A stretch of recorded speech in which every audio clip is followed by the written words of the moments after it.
Hello friends, I'm Brian, and this is Gizmo Board Games.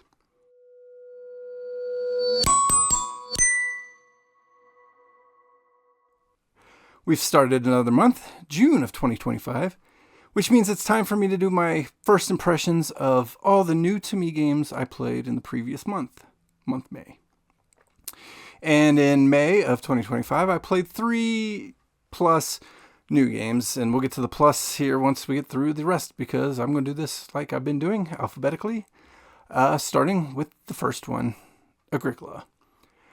Agricola is a new used game I got, Uwe Rosenberg Classic in the top 100 list on Board Game Geek, and I finally got a chance to play. It's a little bit of a tableau, not even really a tableau, but it's a straight worker placement, I guess, but you're doing stuff in front of you in your little farm, and mostly you're trying to feed your family members who are doing all your work. And that's one of the key balances of this game, is balancing those actions to score your points and build your farm and produce more family members so you can do more and more of that.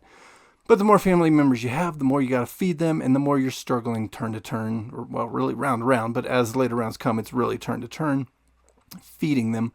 And you need to strike that balance of building yourself up to be a little bit self-sustainable while still going out and doing the new things to help you in the future.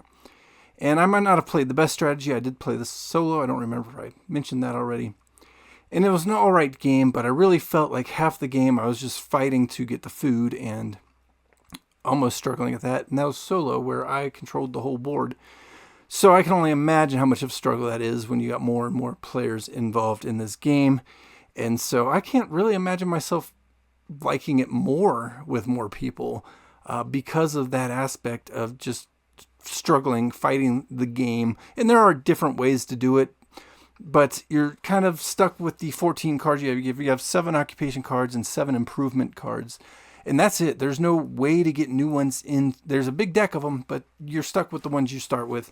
And that kind of can dictate your game, but for better or worse, it might dictate it one way or the other as well. So I can see why it's a classic. I can see why people enjoy it, but I thought it was kind of just so-so. And that's kind of how I feel about a lot of the Uwe Rosenberg games I have played, which isn't many. But it's not like Stefan Feld, where the first Stefan Feld game I said, yes, this is exactly what I like. I played another one, and it felt the same, and therefore now I've got all kinds of Stefan Feld games that I play and enjoy. Uwe Rosenberg is the one I played and said, I could see how people could like that, and then move on. But that's just me. The second new-to-me game I played last month is Box 1, and this is a solo kind of escape room game where you're puzzling out the clues to move on through kind of the story. And it's an interesting game. I don't want to give too much away about it because it is a puzzle that you need to enjoy, and I don't want to try to lend any spoilers or insight into things you're going to see. Suffice to say, I had a fun time puzzling it out, and I was really, really kind of upset when it ended. I wouldn't say abruptly, because, the story plays itself out. But I think I only played for maybe an hour and a half total actual gameplay time. There are things in it that add to that time, but gameplay time, I think I only played for an hour and a half total. And it left me wanting more, wishing there was more in it to discover and explore. And I know there's a box 2, but the reviews I've heard about that one is it's just not as good. And after playing box 1, which again, it was good and left me wanting more, I don't want more that isn't as good. I just wanted more in the box to begin with. It felt short, I guess. And it was fun while I was playing it, for sure. But that it didn't challenge me a whole lot like it did. Some of the puzzles were thinky, but nothing super challenging. And then it was over after about an hour and a half of gameplay time. And so it was good. It was fun. I enjoyed it. I'm glad I played it. I just wish there was more to it. I'm feeling like this is kind of a negative month, and it may or may not pick up with my third new to me game from last month, Galileo Project. And this is a game that is a little bit of an engine builder and a card builder, resource manager. A little bit hard to explain, but basically there's two types of cards you can buy. You can buy helper, worker cards, human cards basically, and you can buy robot cards that you're using on your various planets to basically be your engine and do things better and better for you, which enables you to score more points based on certain objectives and things. The humans are going to give you one-time benefits and, or I should say, or depending on which half of the card you play them for, they can be end-game scoring. So you're kind of balancing the two, getting the robots and getting humans. The robots cost you intrigue, and there are two intrigue tracks. There's a red track and a blue track. And there are red robots and blue robots. And then, as I mentioned, the humans have a red side and a blue side. And those vary whether they're the top side or the bottom side being in-game scoring and the top side being the one-time ability. And so you're kind of managing where you are on the intrigue track, and you can pay to move from one track to the other, or you can basically spend all your intrigue back to zero, and then the next time you gain intrigue, move up the other track. And it's a neat little balance. I really enjoy that. And the way you move up the intrigue track is from the humans. Their cost or their influence, maybe it's the influence track, moves you up whatever track you're on, assuming that you aren't already maxed out. The robots cost you that colored intrigue, so you're going to move back down the track, and more expensive robots are going to be more powerful, but they're going to cost you more, so you're going to need to be further up that track to do it. And so it's a neat little balance. There's other poker chip resources and a couple other resources I don't recall off the top of my head.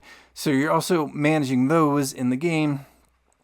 But the game will end once somebody gets 10 robots purchased. And the robots are of 4 types, and they're going to play off each other, depending on how many of that type you have. And again, with the in-game scoring, you might want to specialize in one type over another. It's a neat little fun engine building kind of game, a resource management game. And it didn't take too long to play, so I rather enjoyed it. I want to play it again, I think. But it also was one of those games when I finished, I said, oh, that was kind of neat, but didn't leave me hungry for more like other games have in the past.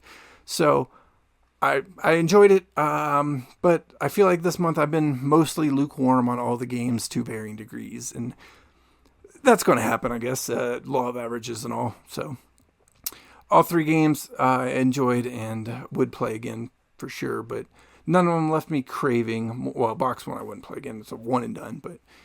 And finally, the new to me game, Tokaido. Tokaido is a game that I own the deluxe version of. I played it in groups before, so that's not the new to me part. The new to me part is Stonemaier Games purchased the rights to this game and have reprinted it, including a solo mode. And I got that solo mode, and I got the game to the table with the solo mode. And Tokaido is just a light game where you're moving down the streets, stopping at inns, getting food, and you're collecting panoramas and food and paying homage at the temple and such along the way. And everything you're doing is earning you points for doing it. And in the solo mode, you're just basically getting 2 people to play against that are driven by, as every Stonemaier game is for solo mode, and a Tama deck. That works really well, really simple, and basically it just lets me get the game to the table when I'm by myself, even though this is a very easy game to teach to others as well. So it's not like it's one of those games where I'm only going to play solo, because solo was the last way I've played. I think I played this one 3, 4, and 2 prior. But having the solo mode gives me that chance to play it on my own, so I did appreciate that. And that was my final new to me game from May of 2025. And that's my conversation for this week. I hope you enjoyed this video. If you did, give me a thumbs up. Subscribe below to see more videos from me coming up mostly weekly, and reviews, videos like this, and occasionally top 10 lists, etc., etc., all relating to board gaming. So I hope to see you on the next one.